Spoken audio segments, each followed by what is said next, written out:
Have you ever had that strange feeling that something is missing in your relationship? That quiet uneasiness when everything seems fine on the surface, but still, you find yourself thinking, should I be feeling more? Maybe you're in a stable, secure relationship with someone who clearly cares about you, but something inside you keeps searching for that intensity, that emotional roller coaster you've experienced before. It's as if your body is programmed to interpret calmness as disinterest, stability as a lack of passion. You find yourself thinking about your previous relationships, the ones that made you anxious, insecure, constantly checking messages, trying to decipher signals, living between moments of euphoria and despair, and as painful as they were, you remember the intensity, the adrenaline, that feeling of being completely alive. And now, in this peaceful relationship, you ask yourself, is this really love, or am I settling for less than I deserve? This question echoes in your mind at night as you watch your partner sleeping peacefully beside you. Perhaps you've tried to explain this feeling to friends, but words never seem to capture the complexity of what's going on inside you. After all, how can you explain that you are dissatisfied with something that,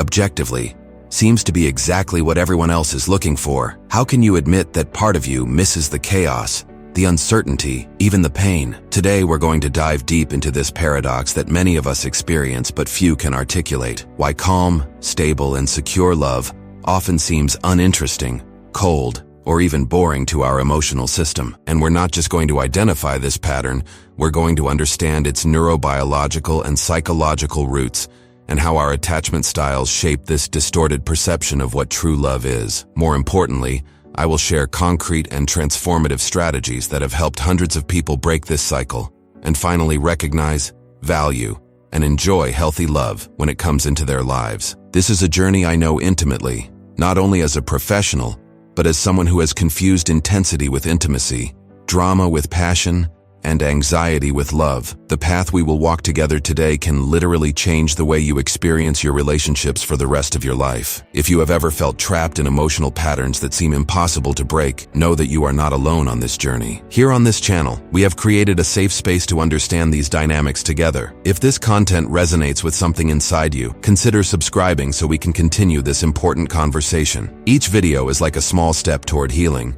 and I'm here walking alongside you. Let's start by understanding what Logan Ury, behavioral researcher and author of the book How Not to Die Alone, discovered in her research on this phenomenon. She observed a recurring pattern among her clients, people who repeatedly rejected stable, reliable romantic partners because they didn't feel that spark, only to remain stuck in cycles of intense but ultimately painful relationships. Ury identified that many people confuse anxiety with attraction and interpret calmness as disinterest. There is a neurobiological explanation for this. When we are in unpredictable relationships, our brains produce higher amounts of dopamine, the neurotransmitter associated with pleasure and reward, but also with addiction. It is the same mechanism that makes gambling so addictive, the unpredictability of the reward. Think about the last turbulent relationship you had. Remember how every message you received felt like a victory? How every moment of reconnection after a fight felt incredibly intense and satisfying? Your brain was literally being flooded with substances that created an association between that person and feelings of intense pleasure, even though most of the time you were suffering. Now compare that to a stable relationship, where messages are always answered, where you know you can count on the person, where there is no constant fear of abandonment. Neurologically, there are no intense spikes of dopamine. Instead, there is a more constant and balanced release of oxytocin, the hormone associated with bonding, trust, and feelings of security. The problem is that our brains, especially when conditioned by past experiences of turbulent love, can interpret this stability as a lack of chemistry or passion. It's like an ex-sugar addict who initially finds a healthy diet bland, even though they know intellectually that it's better for them. This is the first layer of the problem. We are neurobiologically programmed to confuse intensity with intimacy, drama with passion, and anxiety with love when we have had these associations in the past. But there is a second, deeper layer related to our attachment styles. You've probably heard of attachment theory, which suggests that our early experiences of bonding with primary caregivers profoundly shape how we relate to romantic partners in adulthood. When we grow up in environments where love and care were inconsistent, unpredictable, or conditional, we develop what psychologists call anxious attachment. People with this attachment style tend to constantly seek validation and reassurance in their relationships. They are hypersensitive to signs of rejection or abandonment, and often interpret neutral cues as negative. If you predominantly have this style, you have probably found yourself obsessively analyzing messages, looking for signs between the lines, or feeling panic when a partner is slow to respond. Your internal alarm system is constantly on high alert, looking for signs that you may be abandoned. Ironically, this state of hypervigilance and anxiety can be mistaken for passion or intense chemistry. It's that feeling of not being able to stop thinking about the person, of feeling your heart race when the phone rings, of experiencing intense relief when you finally get attention. When someone with anxious attachment finds a partner with secure attachment, who offers stability and consistency, the internal alarm system is not activated with the same intensity. There isn't that emotional roller coaster that the person is used to associating with deep love. Instead of interpreting this as security, it is often interpreted as a lack of connection or chemistry. As a client of mine once described it, "It's like I'm so used to screaming for attention that when someone finally listens to me without me having to scream, I don't know how to react or what to do with that space." Now, there is an even more complex dynamic when we talk about people with an avoidant attachment style. These are people who grew up in environments where they learned to suppress their emotional needs, either because their caregivers were emotionally unavailable or because they placed excessive value on independence. Adults with this style tend to feel uncomfortable with excessive intimacy and often pull away when relationships start to get serious. They value their autonomy above all else and may interpret healthy interdependence as suffocating. Interestingly, people with anxious attachment and people with avoidant attachment are often attracted to each other, creating what therapists call a chase and distance dance. The anxious person constantly seeks closeness, while the avoidant person pulls away, creating a cycle of drama and intensity that both mistake for passion. When a person with an anxious style meets someone with a secure attachment style, they may initially feel immense relief. Finally,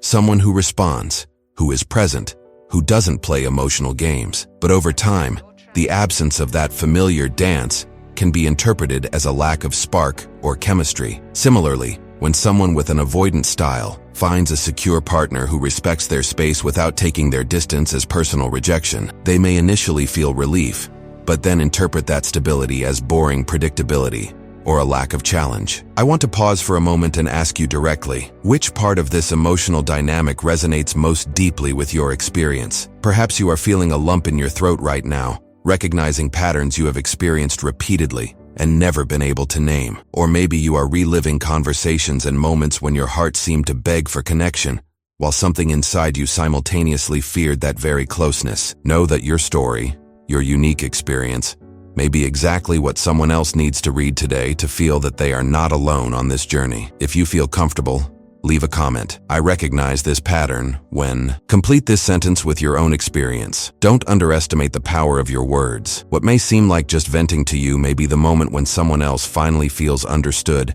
after years of confusion and silent pain. This community we are building together is a safe space where we can name these invisible patterns that have controlled our lives and relationships for so long. Every genuine comment is like a small light that illuminates the path for someone else. And if you prefer to just observe this time, that's okay too. Your presence here is already meaningful. Now, let's explore another crucial factor that shapes our perception of calm love, our culture. We have been bombarded with romantic narratives that glorify drama, intensity, and pain as signs of true love. Think about the most popular movies and songs about love. How many celebrate calm, stable, healthy relationships? Almost none. Instead, we are fed stories of love at first sight, seemingly insurmountable obstacles, jealousy, dramatic breakups, and passionate reconciliations. If it doesn't hurt, it's not love, is a constant subliminal message in our culture. From Romeo and Juliet to today's reality dating shows, the message is clear. True love is intense, dramatic, and often painful. As Logan Ury notes in his research, this cultural narrative aligns perfectly with our neurological predisposition to confuse anxiety with attraction. We have created a cultural environment that normalizes and even glorifies dysfunctional relationships, while dismissing healthy connections as boring or lacking chemistry. This cultural influence is so powerful that even people who grew up in secure family environments and developed relatively healthy attachment styles may find themselves searching for that illusory spark, rejecting potentially wonderful partners because the connection doesn't feel right according to the cultural models they have internalized. A client of mine once described how she felt guilty for breaking up with a kind, stable, and attentive man after 3 months of dating. He did everything right, she explained, but I just didn't feel that thing, that feeling that I can't live without him. When we explored further in our sessions, we discovered that her definition of that thing was deeply rooted in past experiences of chaotic relationships and all the romantic movies she had consumed throughout her life. She was effectively looking for signs of a type of connection that was fundamentally insecure and unsustainable in the long term. This is a crucial point. Many of us are rejecting potentially transformative and satisfying relationships because we are using the wrong metrics to evaluate them. We are looking for intense sensations that, paradoxically, are more indicative of insecure attachment patterns than of actual compatibility or potential for lasting intimacy. As Logan Ury points out in his research, people in long and happy relationships rarely cite instant chemistry or overwhelming passion as key factors in their success. Instead, they mention mutual respect, effective communication, shared values, and a sense of peace and security in each other's presence. This does not mean that healthy relationships are devoid of passion or desire. On the contrary, physical intimacy in secure relationships often deepens over time, while in relationships based solely on intense chemistry, passion tends to diminish dramatically after the initial period. The difference is that in healthy relationships, the physical connection exists within a context of emotional security, rather than being fueled by anxiety or fear of loss. Let's now talk about a concept that Logan Ury and other researchers have identified: the difference between slow love and lightning love. Lightning love is that instant, overwhelming connection that seems to consume your entire being. It's what romantic movies celebrate, what songs describe, what many of us have been conditioned to seek. It is intense, exciting, and often based on projections and fantasies, rather than real knowledge of the other person. Slow love, on the other hand, develops gradually. It starts with a foundation of mutual respect and appreciation, and grows over time as you really get to know the person in different contexts and circumstances. This type of connection is rarely portrayed in the media because it lacks the immediate drama that entertains audiences. However, research consistently shows that relationships that start as slow love tend to have greater satisfaction and longevity. As one person eloquently described in a study, "It wasn't love at first sight. It was like slowly discovering a new country, each detail making me appreciate the whole more." The problem for many people is that they have been conditioned to expect and value only love at first sight, discarding potentially deep connections because they don't experience that initial intensity. They are effectively throwing away diamonds in search of colored glass. If the ideas we are exploring today are illuminating aspects of your emotional world that you have always felt, but perhaps never been able to name, I want to be present for other moments of clarity like this for you. Tap the sign up button to continue this journey of self-knowledge and healing together. Each sign up lets me know that I am truly helping someone like you, and that means a lot to me. Now, how can we begin to change this internal programming that causes us to confuse anxiety with love? How can we learn to recognize and value genuinely healthy connections, even when they don't come with the dramatic intensity we are conditioned to seek? Let's explore practical strategies that have helped people transform their relationship experiences. The first and perhaps most important change begins with awareness. Simply recognizing the pattern is already a powerful step. If you identified with any part of what we've discussed so far,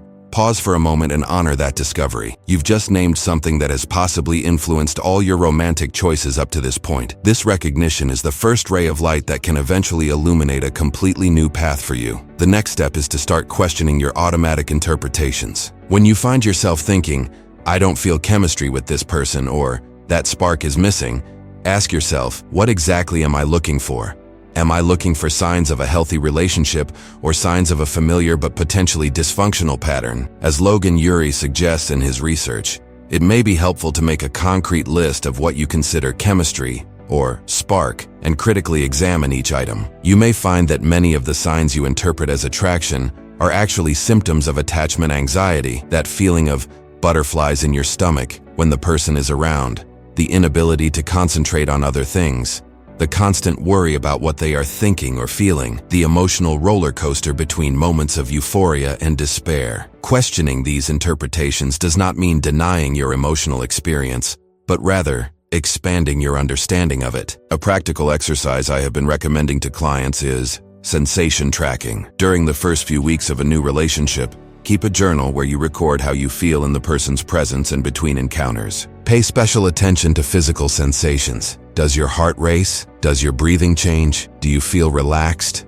or tense. Over time, you may begin to differentiate between the genuine excitement that comes from meeting someone new and the anxiety that arises from patterns of insecure attachment. A client of mine did this exercise and had a revelation. I realized that with men who made me anxious, I confused that constant tension in my chest with passion. With the guy I'm dating now, I've noticed that I breathe more deeply when I'm with him. Initially, I interpreted this as a lack of excitement, but now I realize it's because I feel safe enough to completely relax. This is a crucial distinction. In healthy relationships, you can completely relax in the other person's presence. There is no constant feeling of walking on eggshells or needing to monitor every word and gesture, and this paradoxically may initially seem boring to someone accustomed to the intensity of insecure relationships. Another powerful strategy is what I call reimagining romance. This involves consciously seeking out and celebrating the truly romantic aspects of secure relationships that our culture tends to overlook. For example, there is something deeply romantic about having a partner who remembers small but meaningful details about you, who remains calm and present during your moments of stress, who demonstrates love through consistent actions rather than occasional grand gestures. As one person described, I realized it was much more romantic to have someone who texted me to see if I got home safely than someone who sent me passionate poems but disappeared when I really needed support. Recognizing and valuing these more subtle but meaningful expressions of love can help recalibrate your internal system of romantic valuation. Logan Ury also talks about the importance of allowing time for connections to develop, especially if you tend to experience slow love rather than love at first sight. Our culture of quick encounters and instant decisions based on first impressions can be particularly harmful to people who naturally develop feelings more gradually. If you identify as someone who may be dismissing potentially valuable connections because you don't feel that spark right away, consider adopting what Ury calls the 3-date rule. Unless there are obvious red flags or fundamental incompatibilities, commit to at least 3 dates with someone before deciding whether there is potential. This gives the initial discomfort of novelty time to subside and allows you to observe the person in different contexts. A client of mine implemented this rule and reported, "On the first date, I thought he was nice but didn't feel anything special. On the second date, I noticed how he really listened to me and asked genuine questions. On the third date, I realized I was looking forward to seeing him again. If I had followed my initial instinct, I would have completely missed out on this connection that is now developing into something really beautiful." There is also a practice I recommend called redefining the signs of attraction. This involves consciously seeking out and valuing qualities that are truly indicative of potential for a healthy and satisfying long-term relationship. Instead of focusing exclusively on butterflies in your stomach or instant chemistry, pay attention to signs such as, do you feel emotionally safe with this person? Can you be authentic without fear of judgment? Does communication flow naturally? Can you navigate disagreements without excessive drama? Do you feel respected and valued? These qualities may not produce that initial adrenaline rush, but they are fundamental to building a genuine and lasting connection. It is important to note that valuing calm and secure relationships does not mean settling for less than you deserve or staying with someone you do not feel genuine attraction for. There is a crucial difference between learning to value emotional security and simply settling. A truly healthy relationship should still include elements of mutual admiration, deep respect, compatibility of values, and yes, physical attraction. The difference is that in secure relationships, these elements exist without the emotional roller coaster of insecure relationships. As Logan Ury emphasizes in his research, people in long-term satisfying relationships often describe a feeling of peace in the presence of their partner, along with a continuous sense of discovery and growth. This combination of security and continuous growth is what distinguishes a genuinely healthy relationship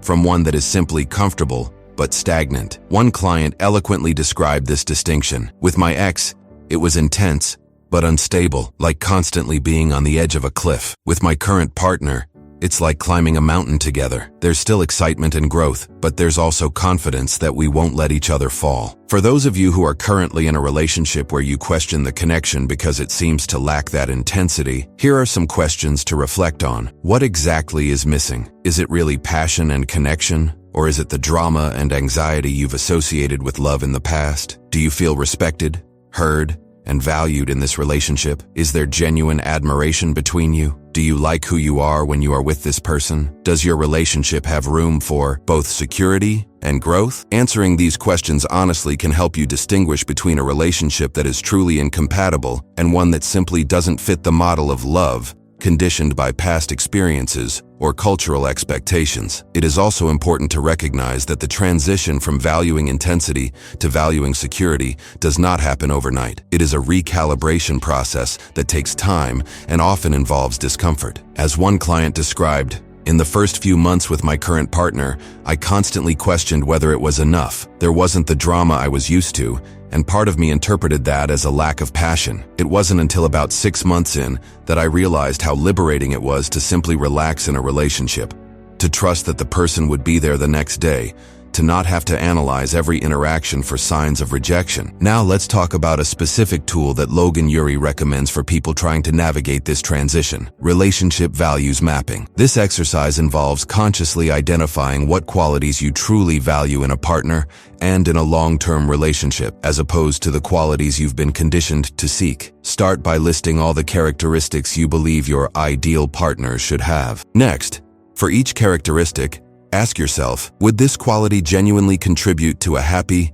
healthy long-term relationship, or am I valuing it based on cultural conditioning or past experiences? For example, many people include things like, "There must be instant chemistry," or "It must be exciting to be with them" on their lists. Upon further examination, they realize they are prioritizing temporary feelings over qualities that sustain lasting connections. A variation of this exercise is to write 2 lists, one describing your most intense past relationships and another describing the type of relationship you want to have at age 80. Often there is a significant disconnect between these 2 lists. The qualities that create short-term intensity are rarely the same ones that sustain long-term connection and satisfaction. This exercise can help clarify where your stated values may be misaligned with your partner's selection behaviors. A metaphor I often use with clients is that of a relationship diet. If you've spent your whole life consuming highly processed, sugary relationships, with intense peaks of satisfaction followed by emotional crashes, your relational palate is calibrated to that experience. When you experience a more nourishing and balanced relationship, it may initially seem bland or tasteless, just as whole foods seem to someone accustomed to fast food, but over time, your taste buds recalibrate. You begin to notice more subtle flavors and longer-lasting satisfaction. Eventually, those sugary relationships of the past begin to seem overly intense and even unpleasant, just as someone who has changed their eating habits eventually finds highly processed foods cloying. The key is to persevere through the adjustment period, trusting that your internal valuation system can change with time and experience. One client eloquently described this transformation. "It's as if before I could only listen to music at full volume. Anything softer seemed lifeless. But after giving quieter relationships a chance, it's as if my emotional ears have adjusted. Now I can hear the subtle notes, the complex harmonies that I was completely missing before." It's also important to talk about the role of therapy in this recalibration process. For many people, especially those with histories of trauma or deeply ingrained patterns of insecure attachment, working with a specialized professional can be invaluable. Therapy, particularly approaches such as emotion-focused therapy or EMDR, can help you process past experiences that have shaped your associations around love and relationships. As Logan Ury points out in his research, our ability to form and maintain healthy connections is intrinsically linked to our early experiences of attachment, but it is also extraordinarily malleable. With the right support and consistent practice, it is possible to literally recondition your brain and heart to recognize and value genuine love when it presents itself. One client who did this work described it this way: "After processing my childhood trauma in therapy, it was as if a veil had been lifted. For the first time, I could clearly see how I was repeatedly choosing partners who reenacted painful dynamics from my past. More importantly, I could finally feel the difference between anxiety and genuine attraction. It was like learning to see a new spectrum of colors that had always been there, but that I had never noticed." For those who are currently single and trying to navigate the dating world with this new perspective, here are some practical guidelines. First, be willing to question your list of requirements. Many of us carry mental lists of qualities we seek in a partner, without realizing that some of these qualities may be related to dysfunctional patterns. For example, seeking someone who is mysterious or unpredictable may actually be a search for dynamics that reinforce insecure attachment. Instead, Consider adding qualities such as communicative, emotionally available, and consistent to your list. Second, practice what I call mindful dating. This means being aware of your emotional reactions during the process of meeting new people. When you feel that intense immediate attraction, pause and ask yourself, is this genuine attraction, or is it my familiar pattern being activated? Similarly, when you meet someone who seems good on paper, but you don't feel that immediate spark, consider giving the connection more time to develop before dismissing it. Third, try dating against your type. If you consistently find yourself attracted to a certain type of person, and those relationships follow similar patterns, consciously consider giving people who don't fit that type a chance. This doesn't mean ignoring core values or genuine compatibility, but rather expanding your definition of who could be a good partner for you. One client who implemented this strategy shared, "I've always been attracted to intense, charismatic men, the type who dominate any room. I consciously decided to give a more reserved and observant guy a chance, someone I would normally have overlooked. To my surprise, I discovered a depth and attentiveness in him that I had never experienced before. Our connection grew organically in a way that none of my previous relationships had." It's crucial to understand that quiet love is not cold. In fact, secure relationships often allow for much deeper levels of emotional and physical intimacy than relationships based on intensity. When you feel truly safe with someone, you can open up completely, show all your vulnerabilities, express your needs and desires without fear of judgment or abandonment. This openness creates the foundation for a genuinely deep connection. As one person who made this transition described, "With my previous partners, I always kept certain parts of myself hidden, fearing that if they saw everything, they wouldn't love me anymore. With my current partner for the first time, I feel like I can be completely myself, and it's in that safety that we've found an intimacy I didn't even know was possible." Another way to understand this distinction is through the metaphor of depth versus intensity. Relationships based on attachment anxiety tend to be intense but superficial, like big waves on the surface of the ocean. Secure relationships may seem calmer on the surface, but they allow you to dive into the depths. It's the difference between a turbulent river that creates a lot of foam and movement, and a deep river that flows powerfully but serenely. It's also important to recognize that secure relationships are not static or predictable in a negative sense. They still contain elements of surprise, growth, and discovery. The difference is that these elements exist within a context of mutual trust and respect, rather than arising from drama or uncertainty. A secure relationship is like a shared adventure, where both partners are exploring uncharted territory together, knowing they can rely on each other throughout the journey. As Logan Ury noted in his research, couples in long, satisfying relationships often report continuing to discover new facets of their partners even after decades together. It's what she calls continuous discovery, a quality of genuine curiosity and renewed interest that keeps the relationship vibrant over time. A touching example comes from a couple I interviewed for research. After 30 years of marriage, the husband shared, "I still have moments when I look at her across the room and think, wow, I'm so lucky. And there are still moments when she says or does something that completely surprises me, that reveals a new layer of her that I hadn't noticed before." Let's now talk about how secure, calm relationships can actually provide a platform for much more robust personal growth than intense relationships. When you're not constantly managing emotional crises or recovering from hurt feelings, you have much more energy available for growth, creativity, and self-discovery. As one client described, "My previous relationship consumed me so much emotionally that I barely had energy for anything else. It was as if 80% of my mental capacity was constantly occupied with analysis, worry, and attempts to decipher signals. Now, in a relationship where I don't have to do all that emotional work just to feel minimally secure, I've discovered that I have the capacity to pursue dreams and projects that I had completely abandoned." This is a critical distinction. Intense relationships often appear to be catalysts for growth because they create crises that demand a response. Calm relationships, on the other hand, create the space and security necessary for genuine and sustainable growth. It is the difference between a plant that grows in extreme conditions,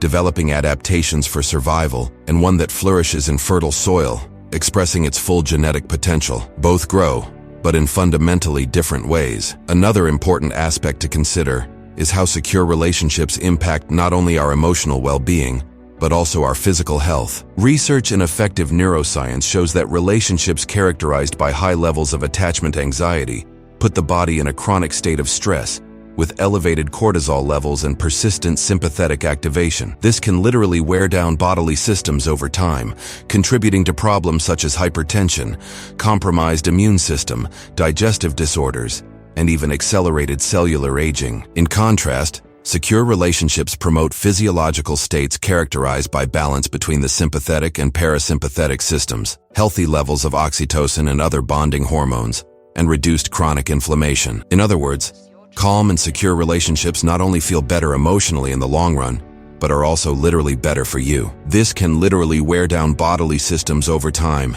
contributing to problems such as high blood pressure, compromised immune systems, digestive disorders, and even accelerated cellular aging. In contrast, secure relationships promote physiological states characterized by balance between the sympathetic and parasympathetic nervous systems, healthy levels of oxytocin and other bonding hormones, and reduced chronic inflammation. In other words, calm and secure relationships not only feel better emotionally in the long run, but are also literally better for your physical health. A fascinating longitudinal study followed couples for over 20 years and found that those in relationships characterized by emotional security and low conflict had significantly better markers of cardiovascular and immune health compared to those in more volatile relationships, even when controlling for other health factors. Your body literally recognizes the difference between calm love and anxious intensity, even if your conditioned mind doesn't initially. Let's now address some common concerns that arise when people consider recalibrating their definition of love. A frequent concern is,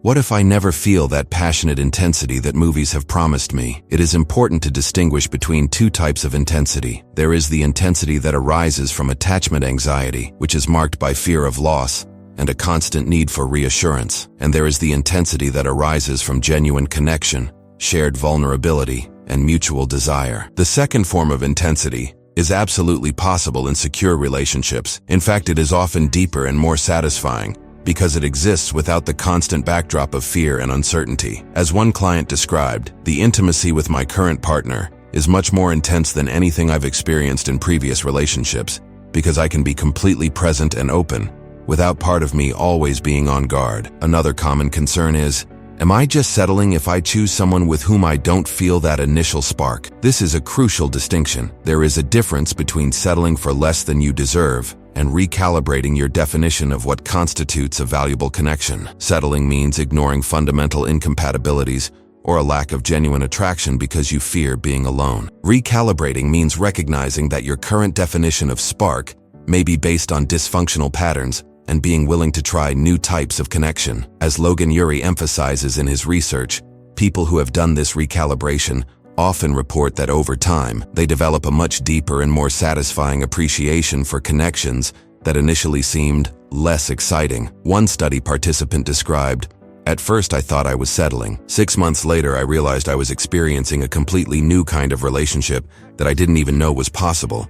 One that was simultaneously calm and deeply satisfying." The concern also arises, but what about passion and sexual desire? Are calm relationships sexually satisfying? This is a common misconception, that emotional security somehow diminishes sexual desire. In reality, research on human sexuality consistently shows that while novelty and risk may increase arousal in the short term, truly satisfying sexual intimacy flourishes in contexts of emotional security. When you feel completely safe with a partner, you can express desires, preferences, and fantasies without fear of judgment. You can be truly vulnerable, both emotionally and physically. This shared vulnerability creates the foundation for sexual connection that deepens over time, rather than diminishing after the initial period of novelty. As a renowned sex therapist once observed, "Great sex isn't about performance or technique. It's about presence, and you can only be fully present when you feel completely safe." In relationships based on attachment anxiety, there may be high arousal, but there is also often dissonance between emotional and physical connection. In secure relationships,